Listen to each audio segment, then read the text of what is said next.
What happened to each core member of the Akatsuki, and how they died?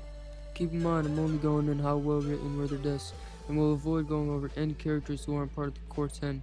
Starting off the list is Sasori. His death came at the hands of Sakura and his fucking grandma. He was a puppet master who turned his victims into human puppets. He was partners with Deidara, and they would often struggle to get along. But he was a conflicted character whose grandma wanted to give him peace. And he basically was tracked and hunted down by Sakura and Queen Elizabeth, who's Choya, his grandma. And basically, they had this plan where they captured Gaara, took him to a ghetto statue, and stole the One Tail successfully. But right after that, Sakura and his grandma are basically they're engaged in this intense fucking battle with Sasori, which goes on for a bit. Gaara, Naruto, and everyone else are kind of dealing with Deidara and whatever else is happening. Some other stuff is happening too that goes on. Fucking hell, man, I'm tired. But, shit. What's happening again?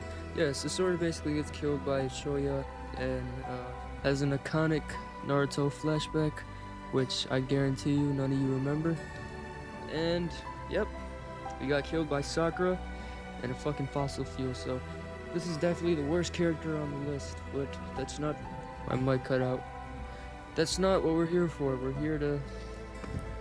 why are we here? We're here to see how they died. The next Akatsuki member to meet his demise was Hidan, and he had a very cool power that seemed like he was unbeatable, but you could not have given such a cool power to a worse person. Hidan was an immortal who worshipped a dark deity named Jason. His twisted religion granted him absolute immortality, making him one of the most sadistic villains in Naruto. Hidan grew up in the Valley of Hell. He became completely disillusioned when his home village abandoned its shinobi routes to become a tourist destination, and frustrated by this pacifism, he slaughtered his neighbors and embraced his cult-like religion. After he basically killed the wrong person, Shikamaru hunted him down, fucking lured him into a trap, blew him up, buried him alive, pissed on his grave, hit the fucking jiggy, and then smoked one for Hasuma. Talk about a real ass homie. If my friend got killed by an immortal guy, sorry buddy. The next person to get fucked up and absolutely beheaded, destroyed, molested, whatever, is Kakuzu. Functioning as the group's accountant, he looks at the Akatsuki as a business. He does jobs for money, gets paid, probably invests, and maybe even has a 401k. He has 5 hearts, which can be replaced by other people's hearts. And he also has a mastery of all 5 elements, so he's the avatar, he can steal your heart, and he's been alive since the first Hokage. So he's not really a conflicted character, because he's just about his money.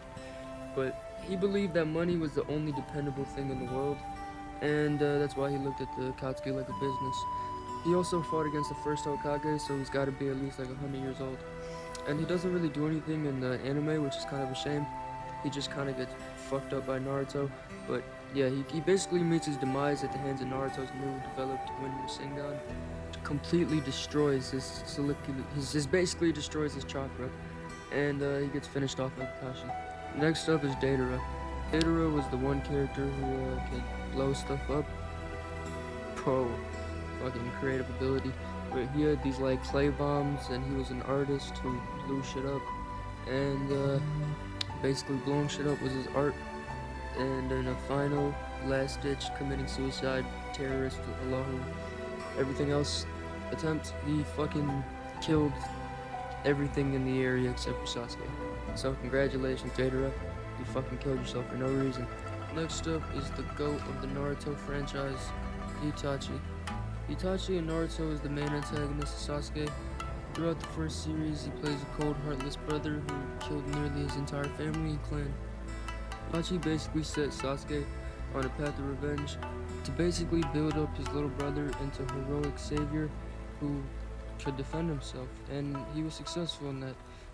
So Itachi was a double agent basically. He was spying on the Akatsuki and he was spying on the Uchiha clan, both to basically defend his village and defend his whatever, his code of conduct, I guess. And Itachi basically sacrificed himself to ensure his little brother would live on, take his eyes, and become a super emo, not really badass, just kind of a super emo kid.